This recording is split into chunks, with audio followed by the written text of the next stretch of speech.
Hello everyone and welcome to the next tutorial here on Ducttapestuff. We're actually going to be making something pretty unique in this video. I actually got a request a while back to make a duct tape hacky sack. So that's basically what we're going to be doing in this tutorial. I spent a little while trying to figure out exactly how you would do it, and what you would fill it with and how you would actually make like a ball out of duct tape. And I pretty much came up with a way to do it. Basically we're going to be making this more or less the same way that you would actually make a juggling beanbag, which if any of you are jugglers out there, you know exactly what I'm talking about. But basically with a juggling beanbag you make 4 pieces of fabric that are diamond shaped, and then you sew them together. Obviously when you sew them together it forms a sphere, which encompasses the juggling beanbag. So that's basically what we're going to be doing for this video here. So for your first step, what you're going to do is you're going to take 4 strips of tape that are, let's see here, 1, 2, 3, 4, 5, 6, 7, about 8 inches long. You're going to take 4 of those strips, you're going to stick the first 2 together just like that. You're going to stick the third one, overlap it by about a half an inch or so, like there, and then obviously take your 4th strip and stick it down the back so you have this sheet right here. And if you want to look at the side here, it is 1, 2, 3, 4, a little over 4 inches wide. So basically once we get that, we're going to start with our pen, and we're actually going to free write the diamonds on this sheet here. So that's our next step. So once you get this, we'll start drawing the diamonds on there. So what you're going to do first is you're going to start off with 2 points that are roughly 3 inches apart. And notice I didn't go all the way to the top or the bottom here on the sheet. I just stuck here in the center. You're going to draw those 2 points, and then you're going to connect them with 2 different arcs. But you want the arc to be exactly the same. So basically, this is going to be our point here for the diamond. This is going to be our other point down here. So start on that mark, and then just very carefully draw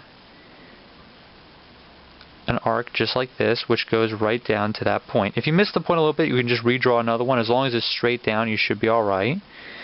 And then we're going to draw roughly the exact same thing on this part over here, making sure that it has the exact same degree of curve, and more or less just like that.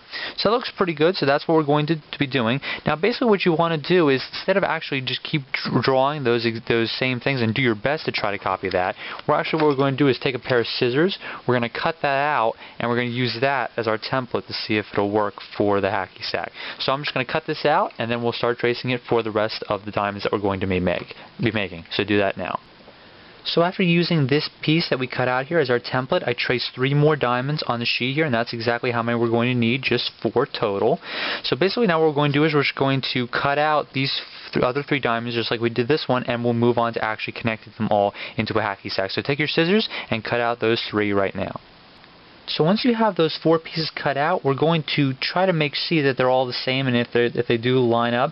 Basically what you want to do is you want to connect them all so that you have a rough flower pattern right in front of you. So you connect all the points here, and if you look, you should see the same distance should be equal on all these 4 sides. So like if I draw a line straight through the middle here, it's about as equal distant as here and here and here. And that's exactly what you want, because ideally all these diamonds should be exactly the same shape, because you used one to cut out all 3 after that first one. So once you've got them all, and they'll have make that rough flower shape, and they're not like touching on any other parts that would indicate that you cut it incorrectly, then we are going to start connecting them. That's going to be our next step. Okay, so for the connecting strips, I took a strip that was about 10 inches long, which is a bit overkill because we could probably use one that's 6 or 7 inches long. But basically when I start making the hacky sack, I'm just going to wrap the rest of it inside as we start making it. So I got all those little strips cut out. Basically what you're going to do is you're going to take your first 2 right here. You can put the other 2 aside for now. I'll stick that down so it stops bugging me. There we go. You're going to connect them right at the top here. And you want there to be just a little bit of an opening in between. You don't want them stuck right next to each other. Just a little off by a little bit. And then you're going to take your strip here, and you're going to connect half on each side right up there at the top.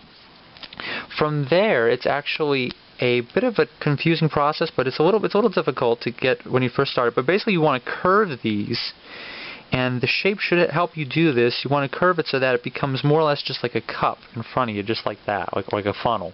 So basically what you do is you hold it here at the bottom. It's one of the easiest ways.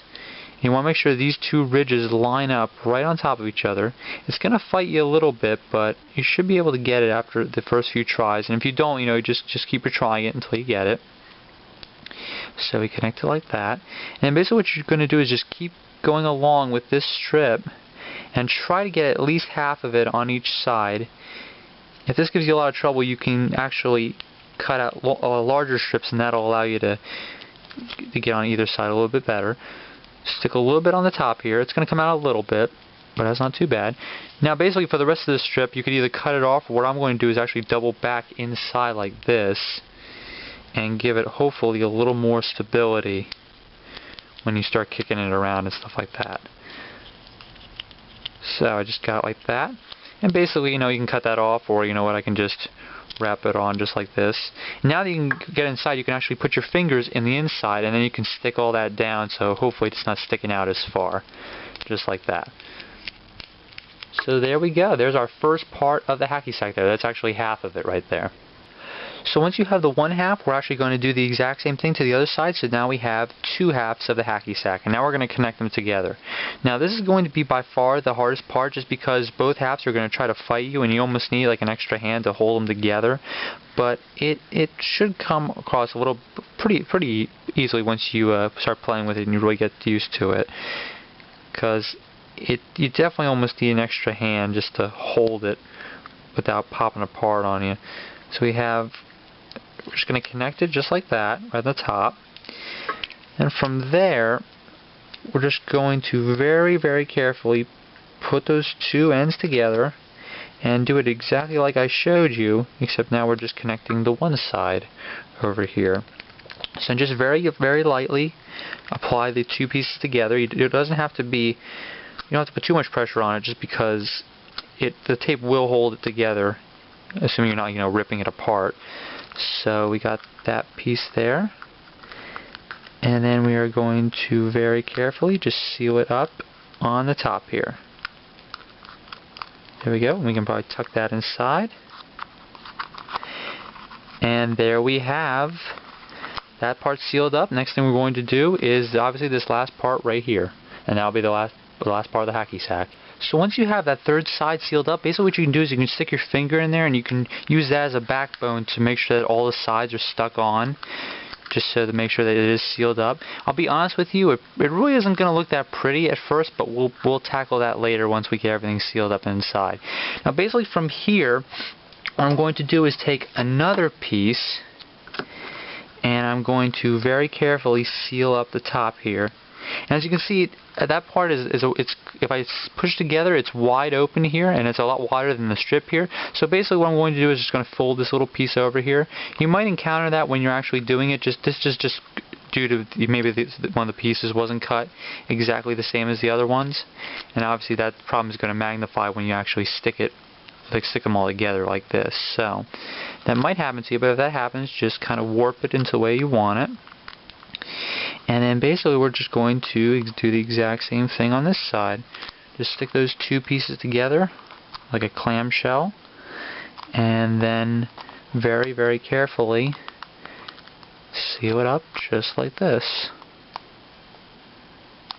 And then stick it down. Now obviously we're going to fill it with something here, so you want to keep at least one little hole open so that you can get the whatever you're going to fill it with in there. I know some hacky sacks use bird seed. I'm just actually going to use rice. So at this point right here, I'm going to stop. So that piece is open right there, and I'm just going to fill that with rice. So that's my next step, to fill it with rice.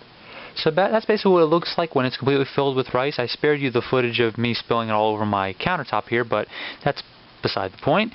Now we're going to take the last strip here, and now it should be pretty easy to seal up just because it's got all that weight behind it, so you shouldn't have too much trouble just sticking it right down in there. And now you can really put some pressure on it because it's got something in there to push back, and you can just make sure it's all stuck down. So from here, basically you have your hacky sack. Now basically what I would really want to do is definitely reinforce this, because I know a lot of hacky sackers out there, they really go at it and really make this thing jump around and kick it all over the place. So basically what I want to do is definitely reinforce these four areas. Actually what we could do is take different pieces of tape, like say if I was using like this black tape here, I could cut it into squares and then apply it that way, or actually just other bigger diamonds that would wrap around. That would still keep the basic sphere shape, but it would also serve to reinforce it and make sure that, you know, the rice doesn't pop out all over the place when you're kicking it around or anything like that. So that's basically how to make a duct tape hacky sack. Really neat little thing to make. It's definitely an unusual request, so I had a lot of fun tackling prototypes for this. So that concludes this tutorial on duct tape stuff. There will be coming more in the future, so check out the Facebook fan page, the Duct Tape Stuff blog, and of course, if you want to subscribe to the channel for more videos. I'll see you guys next time. Take care. Have fun making a duct tape hacky sack.